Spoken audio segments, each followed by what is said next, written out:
Good morning friends, welcome in this wonderful session of physics. तर आज आपण या ठिकाणी सर्क्युलर मोशन मधल्या दोन गोष्टींमध्ये रिलेशन बघणार आहोत. ते रिलेशन या ठिकाणी रिलेशन बिटवीन लिनियर वेलॉसिटी आणि अँग्युलर वेलॉसिटी मधलं. ठीक आहे ना. तर त्याच्या अगोदर एक बेसिक टर्म आपण समजून घेऊयात. कन्सिडर करा एक सर्कल आहे असं. ह्या सर्कलमध्ये एखादा पार्टिकल, समजा हा पार्टिकल पी पॉईंटहून क्यू पॉईंटला आला. हा पी पॉईंटहून ट्रॅव्हल करत तो क्यू पॉईंटला आला. तर सेंटरला जो काही अँगल केलाय तो अँगल मी किती घेतला बेटा, बोल थीटा. ही जी आर्क लेंथ असणार आहे, ही आर्क लेंथची व्हॅल्यू किती घेतली, यस. तर आणि ही रेडियस समजा मी आर घेतली.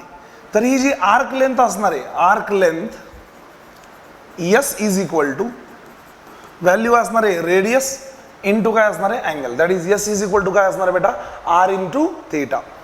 ही बेसिक आहे की रेडियस ही जी आर्क लेंथ आहे त्या आर्क लेंथची व्हॅल्यू असणार आहे आर म्हणजे रेडियस इंटू जो काही अँगल तुम्ही या ठिकाणी सब्ट करणार आहे तो अँगल किती असणार आहे बेटा, बोल थीटा असणार आहे. ठीक आहे ना. आता हे बेसिक घेऊन आपल्याला थोडंसं समोर चालायचं. बघा आता मी म्हणलं या ठिकाणी की एक पार्टिकल आहे, तो पार्टिकल सर्क्युलर मोशन करायला लागलाय, म्हणजे अलॉंग द सर्कम्फरन्स ऑफ सर्कलला चाललाय. पहिल्यांदा तो समजा पी इतक्या पॉईंटला होता. पी पॉईंटला असताना पी पॉईंटहून तो थोडासा डिस्प्लेस झाला आणि छोटीशी डिस्प्लेसमेंट करून तो क्यू पॉईंटला आला. हा जो अँगल ट्रेस झालाय तो अँगल किती म्हणलं मी या ठिकाणी, थीटा. मला सांगा, जर हे पॉईंट जर खूप जवळ असतील तर हे जे डिस्टन्स असणार आहे ते जवळपास स्ट्रेट लाईन अंतर असणार आहे. कर्वेचर असण्याऐवजी कसं असणार आहे बेटा, बोल स्ट्रेट लाईन अंतर असणार आहे. तर मला माहिती आहे arc length is equal to, हे arc length yes is equal to, formula काय असणार आहे, हे arc length yes is equal to R into काय असतं बेटा, बोल theta. Arc length yes is equal to R into काय झालं, थीटा. या ठिकाणी मी फंक्शनला डिफरन्शिएट केलं. Differentiating both side with respect to time, with respect to time. दोन्ही साईडला फंक्शनला डिफरन्शिएट केलं विथ रिस्पेक्ट टू टाइम. तर इथं फंक्शन काय असणार आहे बेटा, ds divided by dt is equal to R D theta divided by काय झालं बेटा, बोल dt. ds by dt is equal to R D theta divide by काय झालं dt. आता ds बाय dt म्हणजे काय, तर ds बाय dt म्हणजे linear displacement divided by time. ह्या पार्टिकलनं ट्रॅव्हल केलेलं हे linear displacement divided by time म्हणजे असणार आहे velocity of particle is equal to R into D theta by dt म्हणजे angular displacement divided by time म्हणजे असणार आहे व्हॅल्यू ओमेगाची. तर जे काही आन्सर असणार आहे तर v इज इक्वल टू काय व्हायला लागलं बेटा, बोल आर इंटू काय झालं या ठिकाणी ओमेगा. ही व्हॅल्यू आली v इज इक्वल टू काय आलं, आर ओमेगा. तर हे बेसिक रिलेशन तयार झालंय की कुठल्याही पॉइंटला पार्टिकलची लिनियर वेलॉसिटी किती असणार आहे, v is equal to radius of particle into काय असणार आहे ओमेगा. जसं सांगायचं गेलं तर समजा पार्टिकल असा फिरत लागला, तर या पॉइंटला असताना समजा पार्टिकलची लिनियर वेलॉसिटी, त्याला तुम्ही टँजेन्शियल वेलॉसिटी सुद्धा म्हणता. Tangential velocity oblique linear velocity, linear velocity is equal to R into omega. आणि ओमेगा म्हणजे असणार आहे अँग्युलर वेलॉसिटी, अँग्युलर वेलॉसिटी. आता मला सांगा, समजा या पॉइंटला पार्टिकल आहे, पार्टिकल असा अँटी क्लॉकवाईज फिरायला लागलाय. अँटी क्लॉकवाईज फिरत असताना पार्टिकलची लिनियर वेलॉसिटी ही लिनियर वेलॉसिटी डायरेक्शन त्या पॉइंटला टँजेंट असणार आहे. पार्टिकलची जी काही वेलॉसिटी आहे त्या इन्स्टंटला त्याची डायरेक्शन अलॉंग द काय असणार आहे, टँजेंट असणार आहे. सर या पॉइंटचा जो रेडियस वेक्टर आहे तो रेडियस वेक्टर झाला वेक्टर आर, आणि पार्टिकल जो फिरायला लागलाय त्याची अँग्युलर वेलॉसिटी किती असणार आहे, ओमेगा. मग याच्यामध्ये याचं वेक्टर फॉर्मॅट जो असेल तो वेक्टर फॉर्म असतो vector v is equal to omega cross vector काय असणार आहे बेटा, बोल आर. ओमेगा क्रॉस वेक्टर काय झाला बेटा, बोल आर. हे बेसिक लक्षात ठेवायचे. ओमेगा वेक्टर क्रॉस वेक्टर काय असणार आहे, आर. ओमेगा म्हणजे काय असणार आहे, angular velocity vector. Vector R म्हणजे कुठला वेक्टर असणार आहे, पोझिशन वेक्टर असणार आहे त्या पॉइंटचा. आणि v म्हणजे कुठली velocity, linear velocity of particle, पार्टिकलची असणारी लिनियर वेलॉसिटी. हे बेसिक रिलेशन आहे. हा झाला वेक्टर फॉर्म. हा कुठला फॉर्म झाला, वेक्टर फॉर्म झाला. आणि हा जो फॉर्म आहे तो कुठला फॉर्म आहे बेटा, बोल स्केलार फॉर्म आहे. हा झाला स्केलार फॉर्म. समजले सर्वांना काय लिहिले ते, चला हे नोट करून घ्या बेटा.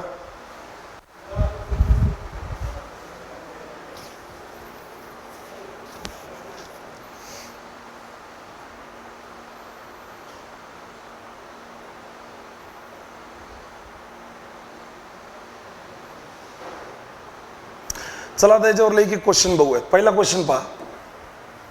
पहिला क्वेश्चन दिला, if particle moves in a circle of radius 2 meter with 120 rpm, find linear velocity of particle. Find linear velocity of particle.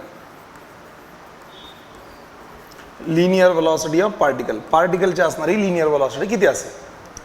Particle सर्कलमध्ये फिरायला लागला किती रेडियसला? 2 मीटर रेडियसला. आणि कितीने फिरतोय बेटा? 120 rpm ने रोटेट करायला लागलाय. तर पार्टिकलची लिनियर व्हेलॉसिटी किती असा बेसिक क्वेश्चन त्यांनी विचारलेला आहे. तर मला सांगा, मला माहिती की पार्टिकल फिरत असताना पार्टिकलची जी काही व्हेलॉसिटी ती व्हेलॉसिटी v, रेडियस r आहे आणि घुमत असताना अँग्युलर व्हेलॉसिटी ओमेगा. तर v is equal to relation असणार आहे r ओमेगा. तर v is equal to radius दिली 2, ओमेगाची जी व्हॅल्यू असणार आहे ती असणार आहे 2 पाय n डिवायडेड बाय काय झालं 60. हे 2 इंटू 2 पाय n ची व्हॅल्यू असणार आहे 120 rpm डिवायडेड बाय 60. म्हणजे आन्सर यायला 2 इंटू 2 4, 4 इंटू 2 8. म्हणजे आन्सर यायला लागले 8 पाय मीटर पर काय झालं second. This is the value of tangential velocity और linear velocity of the particle. लक्षात आलं बेटा? नोट करून घे.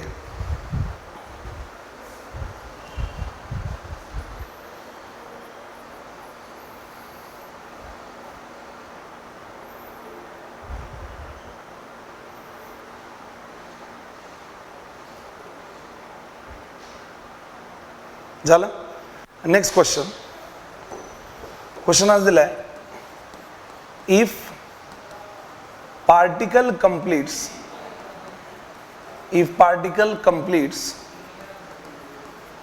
7 rotation in 22 seconds, then find tangential velocity of particle. Tangential velocity of particle. Particle ची tangential velocity विचारली. त्याने दिले and radius is 2 मीटर. ठीक आहे.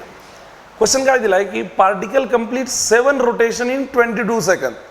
देन विचारले find the tangential velocity of particle. पार्टिकलची टँजेन्शियल व्हेलॉसिटी काय असेल? सर मला सांगा, इथून मला व्हॅल्यू काहीतरी कळते बघ.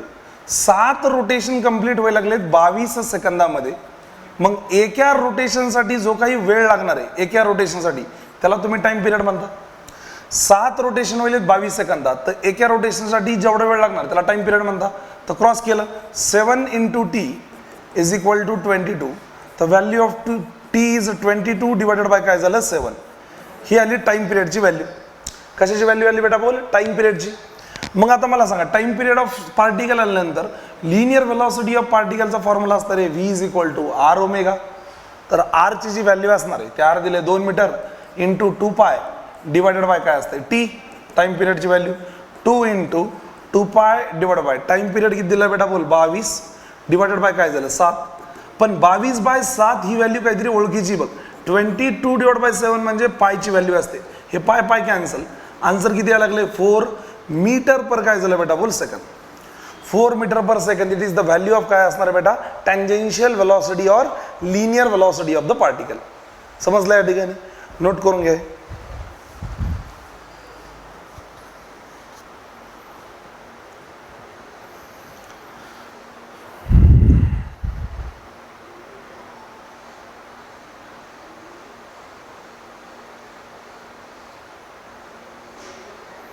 झालं.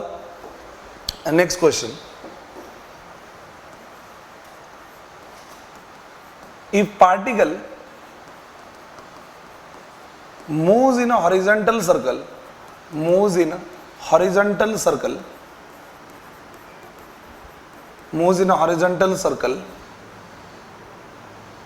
at height 10 meter from the ground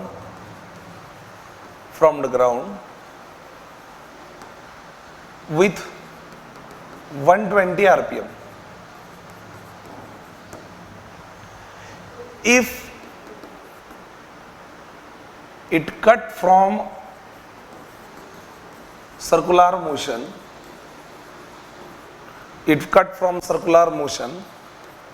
and moves tangentially,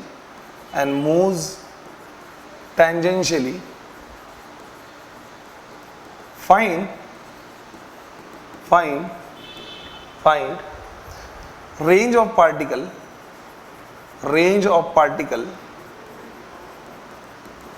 and time required to reach the ground,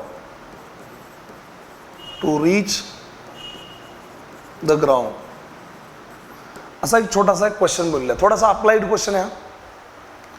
क्वेश्चनला आधी समजून घेऊयात काय म्हणते. सर पार्टिकल एक सर्क्युलर मोशन मध्ये फिरायला लागलाय, हॉरिझॉन्टल सर्कल मध्ये असा फिरतोय. हॉरिझॉन्टल सर्कल मध्ये फिरत असताना तो ग्राउंडवर नाही फिरायला, एका लेवलला काहीतरी हाईटला फिरायला लागलाय. हे जी हाईट दिली तुला, ही हाईट किती मीटर दिली बेटा, तर ग्राउंड पासून 10 मीटर एवढी हाईट दिली. ही हाईट किती मीटर दिली या ठिकाणी, 10 मीटर.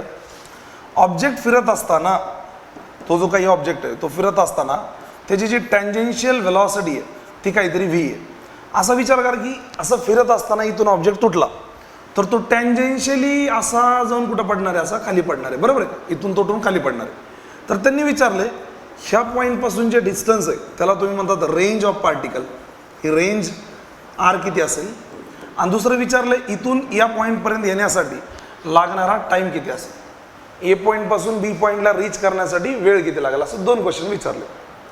पहिला जो क्वेश्चन आहे तो सॉल्व्ह करण्यासाठी मला सांगा, पहिल्यांदा व्हेलॉसिटी आपण कॅल्क्युलेट करू शकताय. तर v इज इक्वल टू काय असणार आहे, r omega. Radius of particle तुला मेन्शन केलंय. सर रेडियस ऑफ पार्टिकल तुम्हाला राहिले द्यायचं, रेडियस घ्या 2 meter, radius of particle 2 meter घ्या.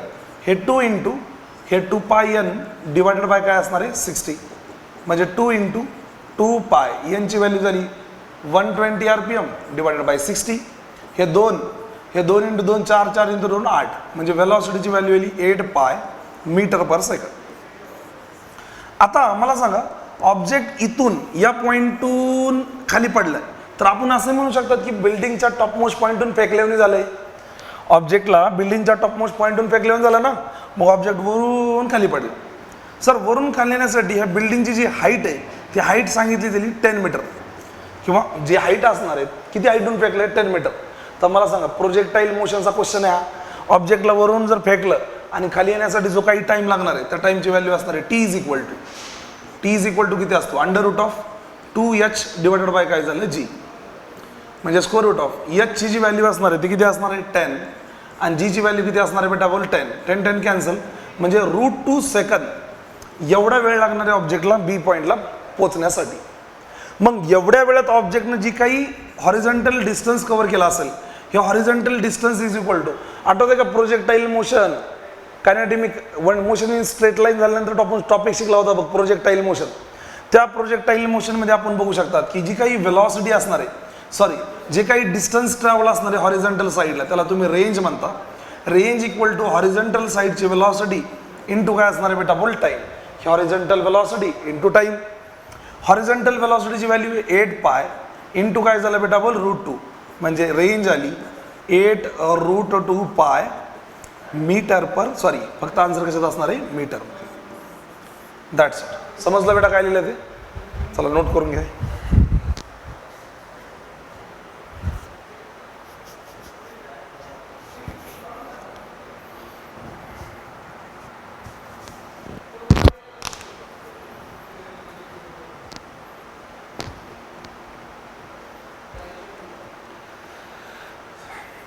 नेक्स्ट क्वेश्चन त्यांनी दिलं, if particle moves in a circle, if radius vector of particle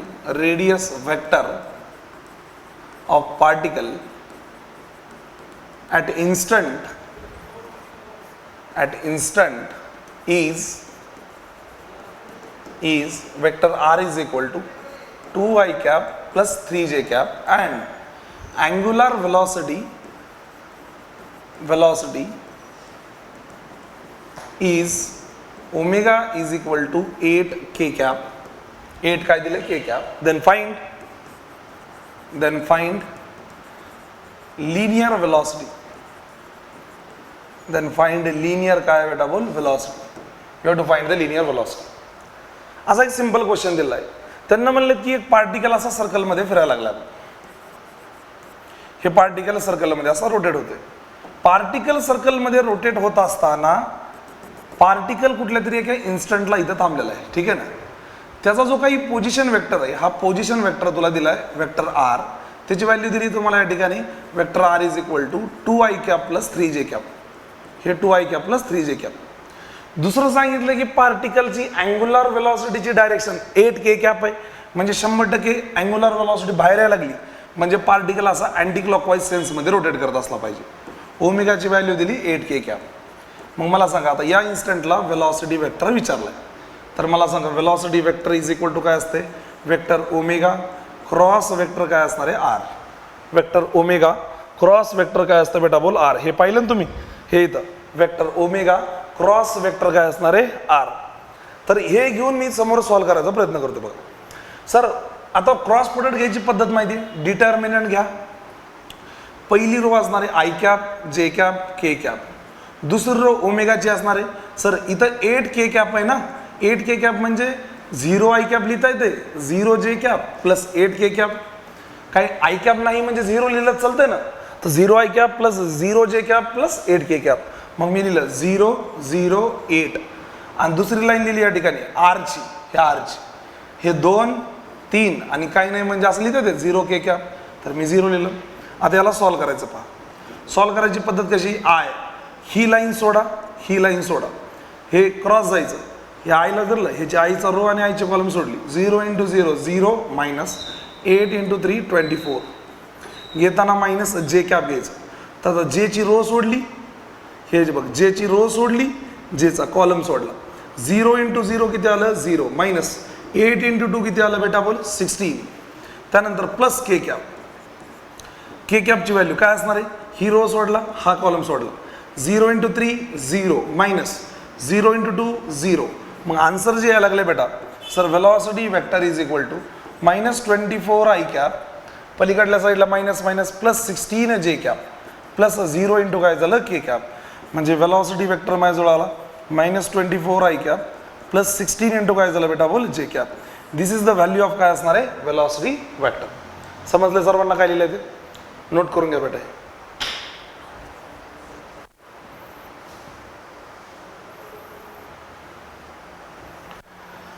तर अशा पद्धतीने आपण या बेसिक रिलेशनवर काही क्वेश्चन सुद्धा डिस्कस केलेले आहेत.